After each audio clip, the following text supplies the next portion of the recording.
আসসালামু আলাইকুম ওয়া রাহমাতুল্লাহি ওয়া বারাকাতুহু। আলহামদুলিল্লাহ ওয়াসসালাতু ওয়াসসালামু আলা রাসূলিল্লাহ, আম্মা বা'দ। আউযু বিল্লাহি মিনাশ শাইতানির রাজীম। ইয়া আইয়ুহাল্লাযীনা আমানু ইন্নামাল খামরু ওয়াল মাইসিরু ওয়াল ইয়া আইয়ুহাল্লাযীনা আমানু ইন্নামাল খামরু ওয়াল মাইসিরু ওয়াল আনসাবু ওয়াল আজলামু রিজসুম মিন আমালিশ শাইতান ফাজতানিবুহু লাআল্লাকুম তুফলিহুন।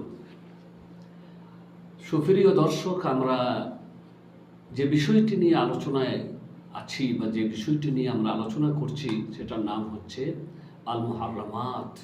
এমন কিছু হারাম বস্তু যে ব্যাপারে মানুষ কিছু পরোয়া করে না, নগণ্যভাবে, তুচ্ছভাবে। এ ব্যাপারে আমরা বেশ কিছু পর্ব আলোচনা করেছি। আজকে আমাদের 16তম পর্ব। আজকের প্রথম বিষয় হচ্ছে জুয়া এবং লটারি সম্পর্কে। জুয়া এবং লটারি কি? এটা কি জায়েজ না নাজায়েজ? তাই আল্লাহ তাআলা কোরআনের মধ্যে আমাদেরকে জানিয়ে দিয়েছেন, ইয়া আইয়ুহাল্লাযীনা আমানু, হে ঈমানদারগণ, যারা ঈমান এনেছো, জেনে নাও, ইন্নামাল খামরু ওয়াল মাইসিরু, মদ এবং জুয়া লটারি, ওয়াল আনসাব এবং মূর্তি পূজা, ওয়াল আজলাম এবং ভাগ্য নির্ণয় স্বর, রিজসুম মিন আমালিশ শাইতান, সবই নাপাক, শয়তানের কাজ। ফাজতানিবু, তোমরা তা থেকে বিরত থাকো। লাআল্লাকুম তুফলিহুন, তাহলে অবশ্যই তোমরা পরিত্রাণ পেতে পারো এবং পরিত্রাণ পাবে, তোমরা সফল হবে। তাহলে এখানে জুয়া, মদ ইত্যাদিকে হারাম বলা হলো। জুয়া লটারি হারাম, এ থেকে আমাদেরকে বাঁচতে বলা হয়েছে। জাহিলিয়াতের যুগে, ইসলাম আসার পূর্বে মানুষরা বিভিন্ন পদ্ধতিতে, বিভিন্নভাবে এই জুয়া এবং লটারিতে জড়িত ছিল। এবং তাদের প্রসিদ্ধ পদ্ধতির মধ্যে, নিয়মের মধ্যে একটা পদ্ধতি এই ছিল যে 10 জন মিলে একটা উট কিনত। 10 জন মিলে সমান সমান টাকা দিয়ে একটি উট কিনত। তারপরে এবারে লটারি হতো। কিভাবে লটারি হতো? লটারি এইভাবে হতো যে 10 জনের মধ্যে 3 জন বাদ পড়বে আর 7 জন সমান সমান মাংস ভাগ করে নেবে। মানে 10টা কাগজ লেখা হতো। 10টা কাগজের মধ্যে 3টে কাগজ ফাঁকা, সেখানে কিছুই পাওয়ার থাকবে না। তাই ওই 3টে কাগজ যাদের ভাগ্যে আসতো তারা কিছুই পেত না, এবং আরও অন্যান্য 7টি কাগজ যাদের নামে আসতো, যারা পেত, তারা ওই উটটাকে বা ওই উটের মাংসকে সমান সমান করে ভাগ করে নিয়ে চলে যেত। তাহলে 3 জন কি হয়ে গেল? বাদ পড়ে গেল। এটা ছিল তাদের একটা পদ্ধতি, এবং এই নিয়মে তারা কি করত? লটারি করত এবং জুয়া খেলত।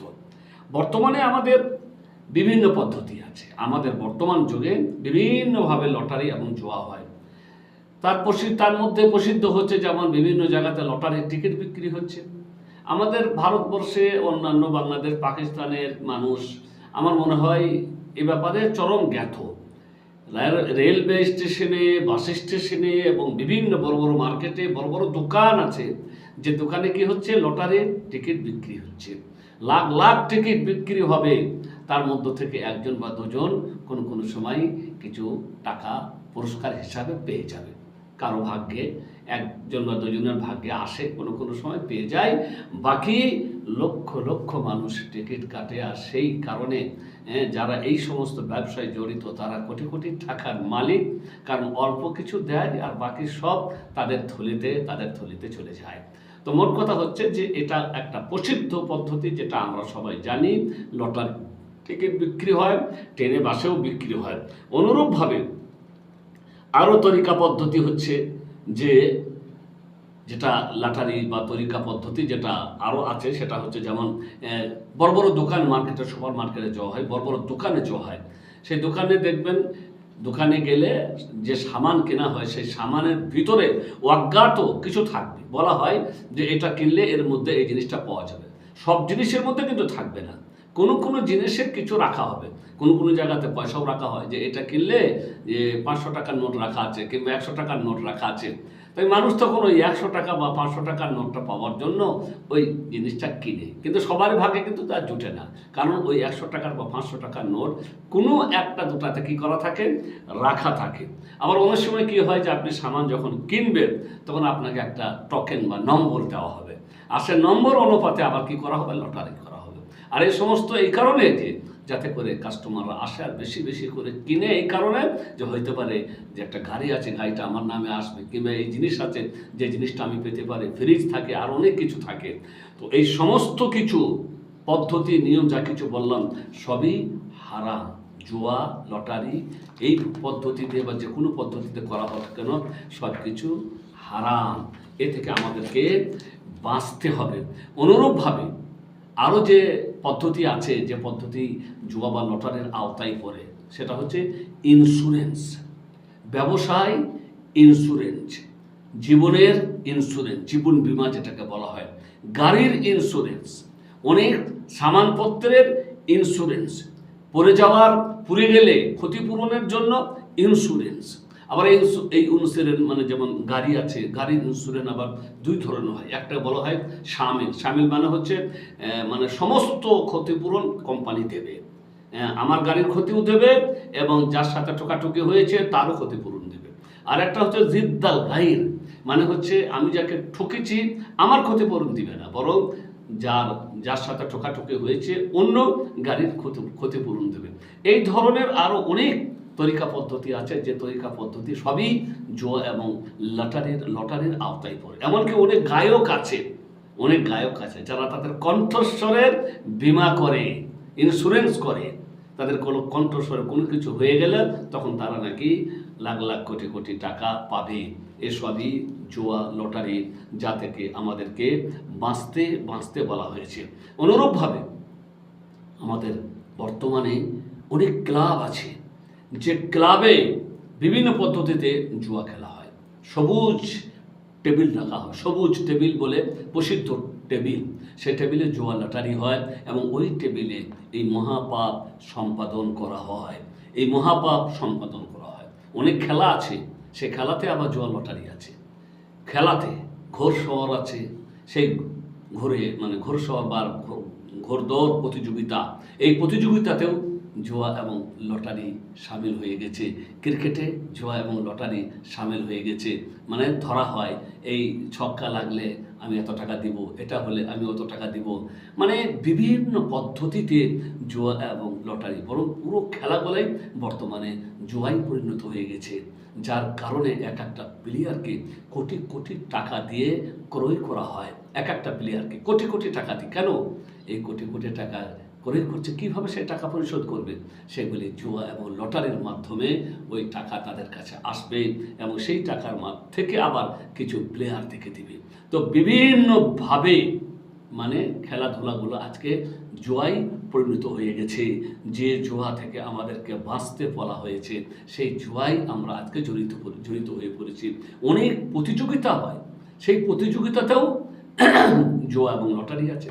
মানে উভয় পক্ষ যদি নিজেরাই মানে পুরস্কারটা দেয়, যেমন খেলা হচ্ছে, ফুটবল খেলা হোক, ক্রিকেট খেলা হোক, এখন যদি প্রতিযোগিতা এইভাবে হয় যে যারা জিতবে তাদেরকে পুরস্কার দিবে, তারা যারা হারবে, তাহলে এরকম প্রতিযোগিতা কি না জায়েজ? কারণ এটা হচ্ছে জুয়া এবং লটারি। যারা জিতবে তারা পুরস্কার পাবে, আর তাদেরকে পুরস্কারটা দেবে কে? যারা হেরেছে তারা। তাই প্রতিযোগীরাই যদি পুরস্কার দেয় তাহলে সেটা হবে নাজায়েজ প্রতিযোগিতা এবং তা জুয়া এবং লটারির আওতায় পড়বে, যেটাকে শরীয়তে হারাম বলা হয়েছে। আমাদের উচিত যে আমাদেরকে এই সমস্ত জুয়া এবং লটারি থেকে বেঁচে থাকা। পরবর্তী বিষয় আসছে চুরি সম্পর্কে। চুরি করা হারাম।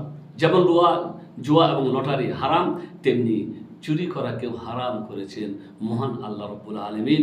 এবং চুরির শাস্তির কথা তিনি কোরআনে ঘোষণা করে দিয়ে বলেছেন, ওয়াস-সারিকু ওয়াস-সারিকাতু ফাকতাউ আইদিয়াহুমা জাযাআম বিমা কাসাবা নাকালাম মিনাল্লাহ আল্লাহু আজিজুল হাকিম। চোর এবং চোরনি তাদের হাত কেটে দাও, এটা হচ্ছে তাদের কৃতকর্মের ফল এবং আল্লাহ রাব্বুল আলামিনের পক্ষ থেকে এটা শাস্তি। আল্লাহ পরাক্রমশীল এবং তিনি প্রজ্ঞাময়। তো চোর এবং চোরিনীর হাত কেটে দেওয়ার কথা বলা হয়েছে, কারণ চুরি একটা জঘন্য অপরাধ। এই অপরাধ থেকে বেঁচে থাকার জন্য, যাতে করে আমরা বাঁচতে পারি, তাই মহান আল্লাহ রাব্বুল আলামিন এর দণ্ডবিধি দিয়েছেন, যাতে করে চুরি করার ব্যাপারে মানুষ ভয় পায়। সব থেকে মানে বড় অপরাধ বা অপরাধমূলক চুরি, সব থেকে বড় অপরাধমূলক চুরি বাইতুল্লাহ শরীফে, আল্লাহর ঘরে, যেখানে হাজিরা আর উমরাকারীরা উমরা করতে আসে তাদের পকেট থেকে বা তাদের সামান চুরি করা, পবিত্র স্থানে তাদের সামান চুরি করা, এটা হচ্ছে সব থেকে অপরাধমূলক চুরি। অনেক চোর এমন আছে যে তাদের কাছে এই পবিত্র স্থানেরও কোনো মান নাই, কোনো মর্যাদা নাই, সেখানে চুরি করার ব্যাপারেও তারা ভয় পায় না, সেখানেও তারা কি করে? চুরি করে। তাই একটি হাদিসের মধ্যে রাসূল করিম সাল্লাল্লাহু আলাইহি সাল্লাম আমাদেরকে জানিয়েছেন, বাইতুল্লাহ শরীফে হারাম ঘরে চুরি করলে তার কেমন শাস্তি হয়। নামাজের চন্দ্র বা সূর্য গ্রহণের নামাজের সময় বা নামাজের ঘটনায় রাসূল করিম সাল্লাল্লাহু আলাইহি সাল্লাম আমার বললেন, লাকাদ জিআ বিন্নার ওয়া যালিকুম হিনা রাআইতুমুনি তাআখারতু মাখাফাতা আন ইউসিবানি মিন লাফিহা। জাহান্নামকে নিয়ে আসা হলো, আর তখন নামাজ পড়তেছিলেন রাসূল করিম সাল্লাল্লাহু আলাইহি সাল্লাম, সূর্য বা চন্দ্র গ্রহণের নামাজ তিনি পড়তেছিলেন। হঠাৎ করে তিনি নামাজ পড়তে পড়তে পিছন দিকে যেন চলে যাচ্ছেন। তাই বললেন যে তোমরা যখন আমাকে দেখলে যে আমি পিছন দিকে চলে যাচ্ছি, আসলে তখন জাহান্নামকে নিয়ে আসা হয়েছিল, আর জাহান্নামকে দেখে আমি পিছন দিকে চলে গেলাম, যাতে করে জাহান্নামের উত্তপ্ত লু যেন আমাকে গ্রাস না করে। আমি তখন ওই জাহান্নামে ওই ব্যক্তিকে দেখলাম, যে ব্যক্তি হাজিদের কাছ থেকে চুরি করত, যে ব্যক্তি হাজিদের কাছ থেকে চুরি করত, তাকে আমি দেখলাম যে তার আঁতুড়ি বেরিয়ে আছে আর সে ঘুরে বেড়াচ্ছে। কিভাবে সে চুরি করত? বলা হয়েছে সে হাজিদেরকে চুরি করত তার বাঁকা লাঠি দিয়ে। তার লাঠিটা একটুকু, লাঠির ডগটা বাঁকা ছিল, ওই দিয়ে পকেট থেকে বের করত। হাজিরা যখন টের পেয়ে গেছে, কোনো হাজি জানতে পেরে যেত, তখন বলতো আমার এই বাঁকা লাঠির কারণে একটুকু আটকে গেছিল, আর যদি টের না পেত তাহলে চুরি করে নিয়ে চলে যেত। এই হাদিসটি বর্ণিত হয়েছে মুসলিম শরীফে। তো এ হচ্ছে জঘন্যতম চুরি, যারা বাইতুল্লাহ শরীফে হাজিদের এবং উমরাকারীদের কাছ থেকে চুরি করে। অনুরূপভাবে আরও প্রসিদ্ধ চুরির মধ্যে চুরি হলো জনসাধারণের মাল চুরি করা, যে মাল সকলের, যেগুলোকে আমরা সরকারি মাল বলে করি। আসলে সরকারি মাল বলে কিছু হয় না, সরকারি মাল মানে মানুষের মাল, জনসাধারণের মাল। আবার অনেকে এই বলে চুরি করে, বলে নেতারা তো চুরি করছে, সবাই তো চুরি করছে, তাহলে আমি কেন চুরি করব না? সবাই তো চুরি করছেন, আমি কেন চুরি করব না? সবাই চুরি করলে আপনি চুরি করবেন, এই কথাটা বলে যে তারা চুরি করছে তা আমি কেন করব না, এই কথা বলে আপনি কখনোই মুক্তি পাবেন না। কারণ মাল যারই হোক না কেন, জনসাধারণের মাল হোক, যারই মাল হোক, কোনো মাল থেকে চুরি করা আপনার জন্য কি নয়? জায়েজ নয়। অনুরূপভাবে অনেকেই চুরি করে অমুসলিমদের মাল মনে করে, অমুসলিমদের মাল বলে ওরা তো অমুসলিম, ওদের মাল চুরি করলে সমস্যা কী আছে? জি, মাল মুসলিমদের হোক আর অমুসলিমদের হোক, অন্যায়ভাবে কারো মালে হাত দেওয়া আমাদের জন্য জায়েজ নয়। কোম্পানি মুসলিমদের হোক আর অমুসলিমদের হোক, যারই হোক না কেন, কোনো কোম্পানির মাল কারো কাছ থেকে কোনো কিছু চুরি করবেন আপনি, কোনোটাই আমাদের জন্য জায়েজ নয়। জায়েজ কখন? যখন কোনো অমুসলিমদের সাথে আমাদের লড়াই চলে, সেই লড়াই ক্ষেত্রে অমুসলিমদের মাল রয়ে গেলে সেই মালকে আমরা নিয়ে আসতে পারবো। কিন্তু তাছাড়া অন্য অবস্থায় যখন আমরা থাকি, একসাথে বসবাস করতে আছি, আমাদের মধ্যে কোনো বিশৃঙ্খলা নেই, কোনো রকমের কোনো সমস্যা নেই, না মুসলিমরা অমুসলিমদের মালে হাত দিতে পারে, না অমুসলিমরা মুসলিমদের মালে হাত দিতে পারে। অতএব অমুসলিমদের মাল বলে চুরি করলেও সেটা চুরির আওতায় পড়বে, এবং চুরির আওতায় পড়লে তার শাস্তি তো কোরআনে আল্লাহ বলে দিয়েছেন, যেটা আমরা এখনই শুনলাম। অনেকে মানুষের পকেট মারে, ছোটোখাটো চুরি করার জন্য পকেট মারে। আজকাল মোবাইল চুরির ব্যাপারটা খুব প্রসিদ্ধ হয়ে গেছে, আজকাল তো জামানো সবারই হাতে মোবাইল, তাই মোবাইল চুরি করে। অনেকে কি করে জানেন? অনেকের বাড়িতে জিয়ারত করার জন্য গেছে, দেখা সাক্ষাৎ করতে গেছে, দেখা সাক্ষাৎ করতে গিয়ে সেই বাড়ি থেকে কিছু পেলেই পকেটে করে বয়ে নিয়ে চলে আসে। অনেকে আসে তাদের অতিথি মেহমান যারা তাদের বাড়িতে বেড়াতে আসে, মেহমানের ব্যাগ থেকে চুরি করে নেয়। আবার অনেকে বড় বড় সুপার মার্কেট আছে, মল আছে, সেখানে ঢুকে এবং সেখানে ঢুকে ওই তাদের ছোট ছোট জিনিসগুলোকে পকেটে ভরে নেয়। আবার অনেক মহিলারা আছে যারা তাদের বোরখার তলায় অনেক জিনিস কী করে ভরে নেয়। এইভাবে আবার অনেকে মনে করে ছোট ছোট জিনিস এগুলো চুরি করলে কোনো রকমের কোনো সমস্যা নেই, ছোট জিনিস তো, ছোটোখাটো অল্প দামের জিনিস, এগুলি চুরি করলে কোনো সমস্যা নেই। শুনুন, রাসূল করিম সাল্লাল্লাহু আলাইহি সাল্লাম কি বলেছেন, জিনিস ছোট হোক বড় হোক, চুরি চুরি, এবং চুরি করলে যা শাস্তি তা আপনাকে পেতে হবে, যা বলেছেন আল্লাহ রাব্বুল আলামিন। তো রাসূল করিম সাল্লাল্লাহু আলাইহি সাল্লাম ছোটোখাটো চুরি করলে যেও বড় অপরাধ, তার জন্য লানত অভিশাপ করেছেন। নবী বলেন সাল্লাল্লাহু আলাইহি সাল্লাম, লানাল্লাহু আস-সারিকা ইয়াসরুকুল বাইরা ফাতুকতাউ ইয়াদুহু। এমন চোরের প্রতি আল্লাহর লানত, তার প্রতি আল্লাহর অভিশাপ, যারা একটা ডিম বা আন্ডা চুরি করে আর তার কারণে তাদের হাত কেটে দেওয়া হয়।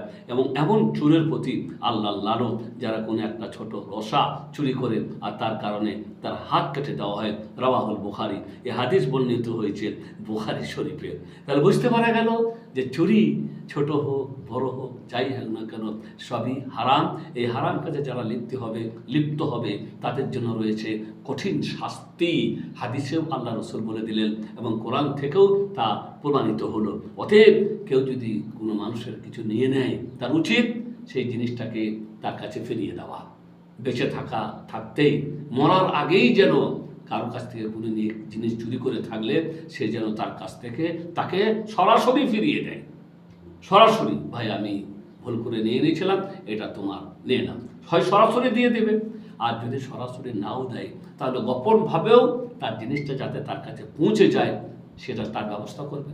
হয় চুরি প্রকাশ্যে দিয়ে আসবে সরাসরিভাবে, আর না হলে গোপনভাবে দিয়ে আসবে। আর না পারলে কমসে কম কারো মাধ্যমে আর কোনো একটা মানুষকে বলবে, ভাই আমি অমুকের কাছ থেকে এরকমভাবে অমুক সময় কিছু টাকা নিয়ে নিয়েছিলাম, শয়তানি চক্রান্তে তার কাছ থেকে কিছু টাকা নিয়ে নিয়েছিলাম। এখন আমি যদি সরাসরি তাকে দিতে যাই, লজ্জার ব্যাপার, লজ্জা লাগে। তাই আপনি মেহরবানি করে আমার পক্ষ থেকে কোনো বাহানা করে এই টাকাটা তাকে দিয়ে সে টাকা পেয়ে গেল, আপনার নামও এলো না।